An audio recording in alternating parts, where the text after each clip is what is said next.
Welcome friends, আমি সৌরভ। তো আমি এখন কথা বলবো শাহিদ কাপুর এবং কীর্তি সানন অভিনীত তাদের নতুন মুভি তেরে বাতোঁ মে ऐसे উলঝে জিয়া। তো এই মুভিটা কেমন ছিল সেটা নিয়ে কথা বলবো। তো আমি যদি গল্পটা একটু ছোট করে বলি, এখানে শাহিদ কাপুর সে মানুষ, কীর্তি সানন সে একটা রোবট। তো এই মানুষ এবং রোবট তাদের মধ্যে দেখা হচ্ছে, প্রেম হচ্ছে এবং তাদের প্রেমটা শেষ পর্যন্ত কী পরিণতি পাচ্ছে এবং তাদের মধ্যে কী কী সমস্যা হচ্ছে, কী কী প্রবলেম ফেস করতে হচ্ছে তাদের এবং শাহিদ কাপুর তার আহ, পুরো ফ্যামিলি।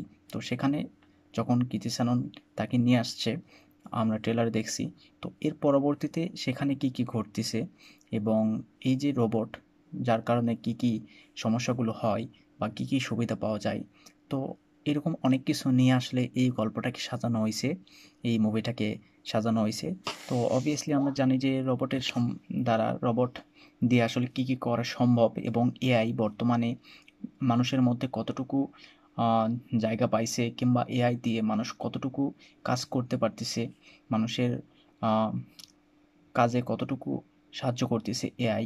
এআই সম্পর্কে আমি বেশি কিছু জানি না, কিন্তু যতটুকু জানি যে এটা দিয়ে মানুষ ভালো এবং খারাপ দুটি দুটি কাজই করছে এবং এআইকে ভালোভাবে অনেকে ইউজ করতেছে, অনেকে অন্যের ক্ষতি করার জন্য ইউজ করতেছে। তো যাই হোক, তো মুভিটা ইটসেল গুড গুড আমার কাছে খুব ভালো লাগছে এইরকম একটা কনসেপ্ট, এইরকম একটা গল্প, সত্যি বলতেছি। এবং এখানে এই যে লাভ স্টোরি, কমেডি, এগুলো আসলে এনজয় করার মতো ছিল। তো এই মুভিটার কিছু ভালো দিক আছে, কিছু খারাপ দিক আছে। তো তার মধ্যে মুভিটার ভালো দিক বলতে গেলে এখানে শাহিদ কাপুর তার পারফরমেন্সটা আমার খুব ভালো লাগছে, তাকে যথেষ্ট ভালো লাগে আমার। এবং কীর্তি সানন তার পারফরমেন্সটা এখানে সত্যি দুর্দান্ত ছিল। একটা রোবট ক্যারেক্টার সে যেভাবে প্লে করছে, এটা মানে দেখবার মতো ছিল। সেই ক্যারেক্টারকে এত সুন্দরভাবে প্রপারলি যে মানে ক্যারেক্টারটা করতে পারছে, এটা সত্যি অসাধারণ ছিল। ক্যারেক্টারটা দেখবার মতো ছিল। তো কীর্তি সেনন সত্যি এই ক্যারেক্টারের জন্য প্রশংসনীয়। যেভাবে তিনি পারফরমেন্সটা দিয়েছে দেখবার মতো ছিল। আমার কোথাও গিয়ে এই ক্যারেক্টারটা খুবই ভালো লাগছে, যে এই মুভিটার এত খারাপ দিক থাকা সত্ত্বেও এটা আমার খুব ভালো লাগছে। অপরদিকে শাহিদ কাপুর এবং কীর্তি সেনন তাদের রোমান্স, এটাও আমার খুব ভালো লাগছে। যদিও সেটা যে নতুন কিছু ছিল, ফ্রেশনেস, তো এমনটা না, কিন্তু তারপরেও এই জিনিসটা আমি খুব এনজয় করছি, আমার খুবই ভালো লাগে। যদিও তারা আমার মানে আমার পছন্দের অ্যাক্টর, যার কারণে সেই জিনিসটা আমি কোথাও গিয়ে আমার কাছে ভালো লাগছে। মুভিটার গানগুলো খুব সুন্দর ছিল। আমি গানগুলো নিয়ে কথা বলছি, গানগুলো আমার কাছে খুবই ভালো লাগছে। তো পুরো মুভি জুড়ে শাহিদ কাপুর, কীর্তি সানন তাদের পারফরমেন্সটা খুব সুন্দর ছিল দেখবার মতো। এবং কোথাও গিয়ে কিছু কিছু সিনে তাদের এই যে ন্যাকামোটা, এইটা আপনি ফিল করতে পারবেন। এবং গল্পে আমরা জানি যে শাহিদ কাপুর সে অনেকটা সময় ধরে, মানে সে এটা জানে না যে কীর্তি সানন সে একটা রোবট, সে মানুষ না।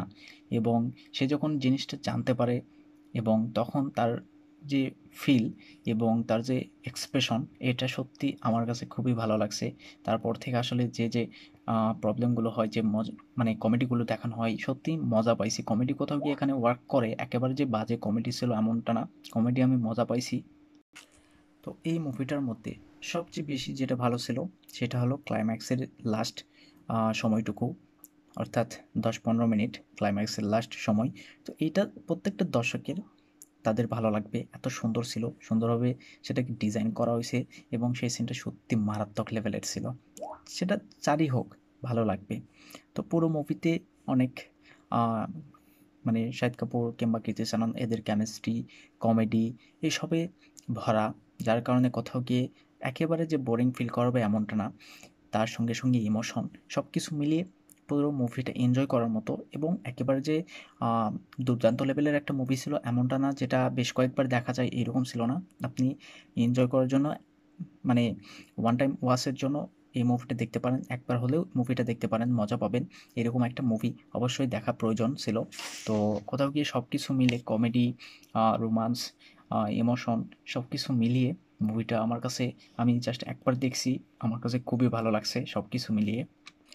এবং এইরকম একটা গল্পে ক্লাইম্যাক্সের যে বার্তাটা, যে মেসেজটা দেওয়া হয়েছে, তো এই মেসেজটা বর্তমানে আসলে খুবই দরকারি। তো যেটা আমার কাছে খুবই ভালো লাগছে। আর এরকম মানে এই ধরনের একটা মুভি এটা দর্শককে এন্টারটেনমেন্ট দেওয়ার জন্যই আসলে নিয়ে আসা হয়। তো এটা এন্টারটেনমেন্টের জন্য এই মুভিটা অবশ্যই দেখা উচিত। তো এখানে সব কিছু মানে খুবই সুন্দর ছিল। একেবারে যে আপনি মানে অতিরিক্ত কোনো কিছু আশা করবেন না, তাহলে আপনার কাছে ভালো লাগবে না। আপনি সিম্পলি মুভিটা দেখবেন, এতে মুভিটা এনজয় করবেন। তো এই মুভিতে মেন যে সমস্যা ছিল সেটা হলো মুভিটার গল্প, রাইটিংয়ে মুভিটা সত্যি খুবই সমস্যা ছিল। যদিও এখানে শাহিদ কাপুর, কীর্তি সানন তাদের বেটার পারফরমেন্স আমরা দেখতে পাই। তাদের কেমিস্ট্রি খুবই সুন্দর ছিল, কেমিস্ট্রি ওয়ার্ক করে। কিন্তু কোথাও গিয়ে মুভিটার রাইটিংয়ে মানে খারাপ ছিল, যার কারণে মুভিটার কমেডিগুলো কোথাও গিয়ে খুব একটা ওয়ার্ক করে না, ইমোশন কোথাও গিয়ে ওয়ার্ক করে না। তো এত সমস্যা যদি থাকে মানে তাহলে সত্যি মুভিটা দর্শকের খুব একটা পছন্দ হবে না। যতটুকু আমার ধারণা যে এই মুভিটাকে দর্শক একেবারে বেটার কিছু দিবে না। দর্শকের কাছে জাস্ট ওয়ান টাইম ওয়াচের জন্য এন্টারটেনমেন্ট একটা মুভি, যার কারণে দর্শক মুভিটাকে দেখবে, কিন্তু দর্শকের আশাটা পূরণ করতে পারবে না। কোথাও গিয়ে আমার আশাটুকু পূরণ করতে পারেনি, কিন্তু কোথাও গিয়ে মানে কমেডিগুলো কোথাও কি ওয়ার্ক করে, ভালো লাগে। ইমোশনটা কোথাও গিয়ে হালকা একটু ওয়ার্ক করে। এবং কৃতি সেনন বা শাহিদ কাপুর তাদের কেমিস্ট্রি সেটা তাদের পারফরমেন্সের জন্য বেটার ছিল। তারা সুন্দর পারফরমেন্স দিয়েছে, যার জন্য খুবই ভালো লাগছে। এবং শাহিদ কাপুর, কৃতি সেনন তাদের যে কর্মকাণ্ড এগুলো কোথাও গিয়ে ভালো লাগে।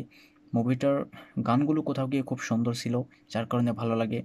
তো এত কিছুর মধ্যে মানে যদি এখানে গল্পটাকে আরেকটু সুন্দর করে লেখা হতো, তো আমার মনে হয় যে এটা একটা বেটার মুভি হতো এবং প্রত্যেকটা দর্শকের সত্যিই মুভিটা পছন্দের হতো। দুটো ক্যারেক্টারকে আরও সুন্দরভাবে যদি লেখা হতো, এদের ইমোশন বা এদের প্রেম একটা ফ্রেশনেস ফিল যদি দর্শক পেত, তাহলে মুভিটা সত্যি একটা ব্লকবাস্টার হিট করত, এতে কোনো সন্দেহ নাই। কিন্তু তারপরে আমি আশা রাখবো মুভিটা যথেষ্ট পরিমাণ ব্যবসা করবে, কারণ এখানে অনেক কিছু দেখার মতো আছে, অনেক কিছু। যদিও মুভিটা যথেষ্ট ভালো হয় নাই, কিন্তু তারপরেও এখানে যথেষ্ট ভালো কিছু আছে দর্শককে দেখানোর জন্য, দর্শককে এন্টারটেনমেন্ট করার জন্য। যেদিক থেকে বলতে গেলে মুভিটা আমার কাছে মোটামুটি ভালো লাগছে, আমি এনজয় করছি। মুভিটার অনেক কিছু এরকম আছে যেগুলো দেখা যায়। তো এই মুভিটাতে সাপোর্টিং যে ক্যারেক্টারগুলো আছে, তো এই ক্যারেক্টারকে মানে আরেকটু বেটারভাবে, আরেকটু সুন্দরভাবে যদি লেখা হতো, তাহলে প্রত্যেকটা ক্যারেক্টার যখন স্ক্রিনে আসতো তখন সেই ক্যারেক্টারকে দেখে দর্শক মজা পেত, এতে কোনো সন্দেহ নাই। এবং গল্পটাকে আসলে রাইটিংয়ে অনেক সমস্যা ছিল, কিন্তু তারপরেও কোথাও গিয়ে আমার ভালো লাগছে। তো সেখান থেকে আমি বলতেছি যে প্রত্যেকে হলে যান, মুভিটা দেখুন। ওয়ান টাইম ওয়াচের জন্য হলেও এরকম একটা মুভি দেখা যায়, মানে দর্শককে এন্টারটেনমেন্ট কোথাও গিয়ে করতে পারে। তো সেখান থেকে হলেও মুভিটা দেখুন, এবং যারা দেখছেন তারা অবশ্যই কমেন্টে জানাবেন যে আপনাদের কতটুকু খারাপ লাগছে এবং ভালো লাগছে, সেটা কমেন্টে আমাকে জানাবেন। আপনাদের মতামত অনেক গুরুত্বপূর্ণ। এবং ভিডিও ভালো লাগলে অবশ্যই একটা লাইক করবেন, শেয়ার করবেন এবং এই চ্যানেলটা সাবস্ক্রাইব করবেন। ধন্যবাদ।